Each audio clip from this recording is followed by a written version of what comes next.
दोस्तों, धन्यवाद में बहुत शक्ति है, ये हम बार बार सुनते हैं। आप में से बहुत सारे लोगों ने अपना जीवन इस धन्यवाद की शक्ति से बदला भी होगा, निसंदेह मैं ये कह सकती हूँ। मैंने खुद अपने जीवन में बहुत सारी चीजें ऐसी मैनिफेस्ट की जो मुझे लगता नहीं था कि मैं कर सकती हूँ, लेकिन मैनिफेस्ट हुई और वो भी धन्यवाद की शक्ति से हुई। आज का वीडियो शुरू करूंगी एक छोटी सी कहानी के साथ। कहानियां एक्चुअली होता क्या है कि हमारे को अपने आप से जोड़ लेती हैं। तो जब हम कोई कहानी सुनते हैं तो हमें उस चीज पर विश्वास बढ़ जाता है।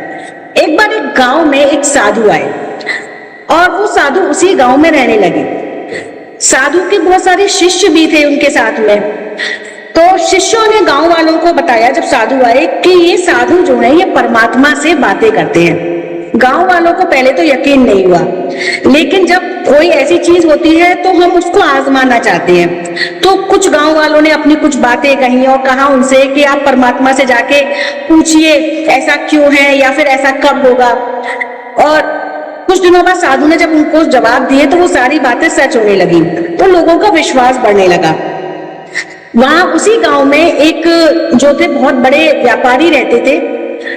तो वो जो व्यापारी थे, सेठ जी थे, उनके कानों तक ये बात पहुंची कि एक साधु आए हैं जो परमात्मा से बातें करते हैं। सेठ जी के पास ईश्वर का दिया सब कुछ था।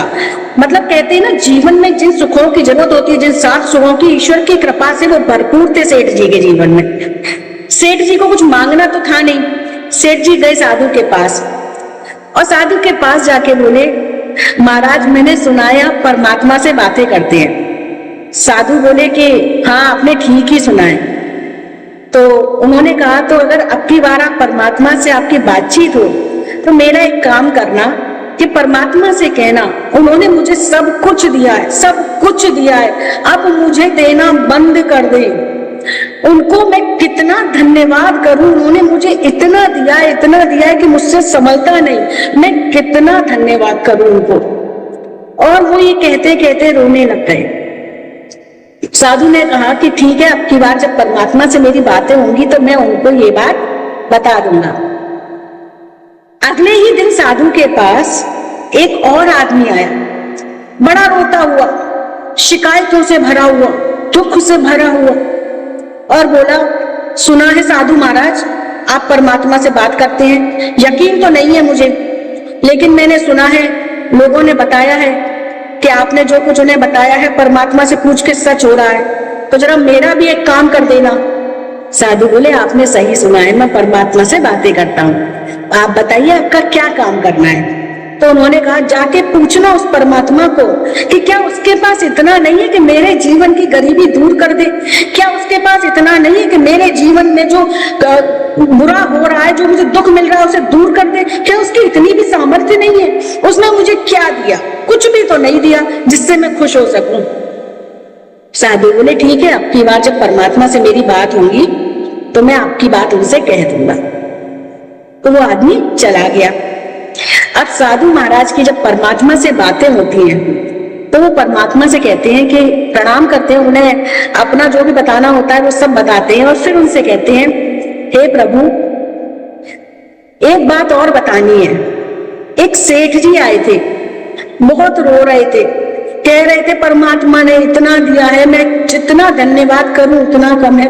परमात्मा से कहूं अब मुझे देना बंद करे, इतना दिया है कि मैं संभाल नहीं पा रहा हूं। मैं धन्यवाद करते करते करते करते मैं कितना भी धन्यवाद करूं, लेकिन इतना दिया है कि उसका धन्यवाद भी मैं करता रहूं, जीवन भर करता रहूं, तो भी नहीं कर पाऊंगा।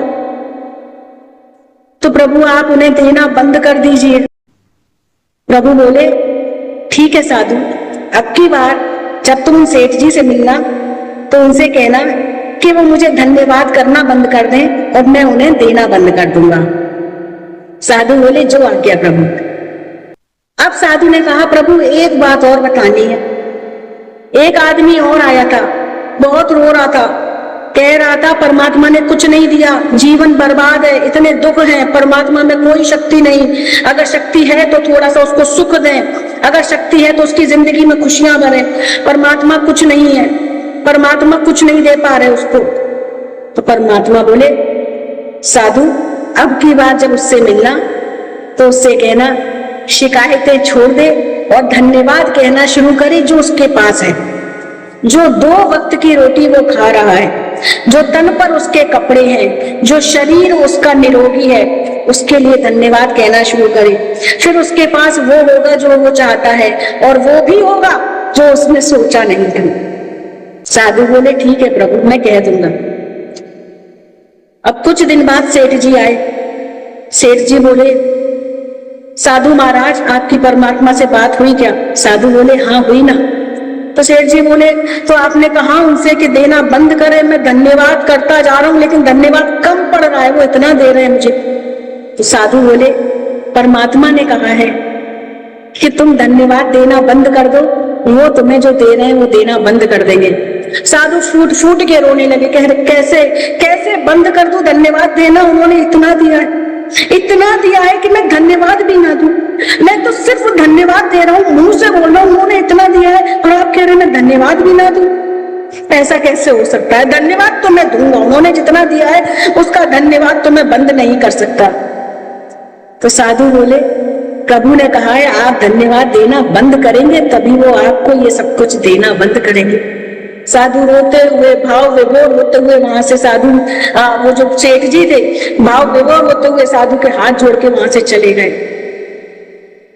अब वो आदमी आया जो शिकायतों से भरा था, बड़े गुस्से में बोला परमात्मा से बात हुई क्या आपकी? तो साधु महाराज बोले हाँ बिल्कुल हुई है ना। तो बोले तो आपने कहा नहीं कि कुछ मुझे भी दे दे, अगर शक्ति है तो मेरे जीवन में भी खुशियां भर के दिखाएं, मेरी गरीबी को मेरे दुखों को दूर करें। साधु बोले प्रभु ने कहा है कि तुम शिकायतें छोड़ दो और जो तुम्हारे पास है उसके लिए धन्यवाद कहना शुरू कर दो। बोले लेकिन मेरे पास है क्या जो मैं धन्यवाद कहूं, क्या दिया है उसने मुझे?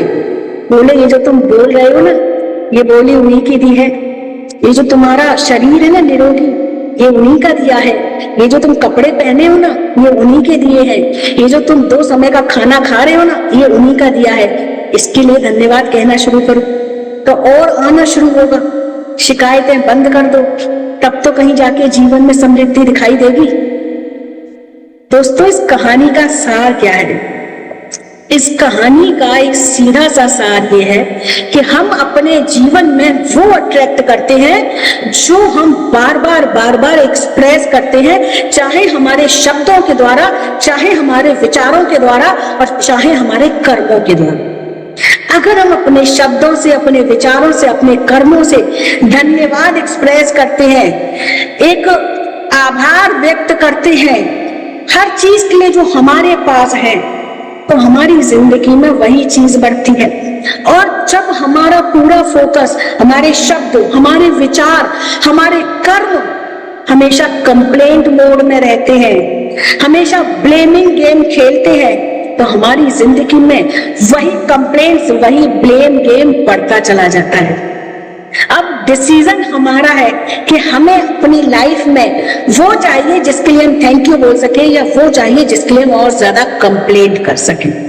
तो ये कहानी कैसी लगी और आपने क्या सीखा, कमेंट बॉक्स में लिख के जरूर बताइएगा कि इस कहानी ने आपको क्या सीख दी। अगर इस कहानी ने आपको थोड़ा सा भी मोटिवेट किया हो ना और आपके दृष्टि के कोण को, यानी आपके दृष्टिकोण को बदला हो, तो एक बार कमेंट बॉक्स में लिख दीजिएगा धन्यवाद परमात्मा। इस वीडियो को लाइक करके ऐसे लोगों के साथ शेयर कीजिएगा जो हमेशा कंप्लेनिंग मोड में रहते हैं, ब्लेम गेम खेलते हैं कि दूसरों की वजह से उनकी लाइफ में प्रॉब्लम्स आ रही हैं। हमारी लाइफ की सारी प्रॉब्लम्स हमने ही क्रिएट की हैं। जिस दिन हम ये समझ जाते हैं उस दिन अपनी लाइफ में चेंजेस लाने लगते हैं। तो फ्रेंड्स, इसी तरीके के वीडियोस के लिए मेरे चैनल को सब्सक्राइब कर लीजिए, ये आप ही का चैनल है। बेल आइकन को प्रेस कर लीजिएगा ताकि जैसे ही नया वीडियो आता है आपको इन्फॉर्मेशन मिल जाए। धन्यवाद, राधे राधे। और आप सब भी अपनी जिंदगी में धन्यवाद को जरूर शामिल कीजिए।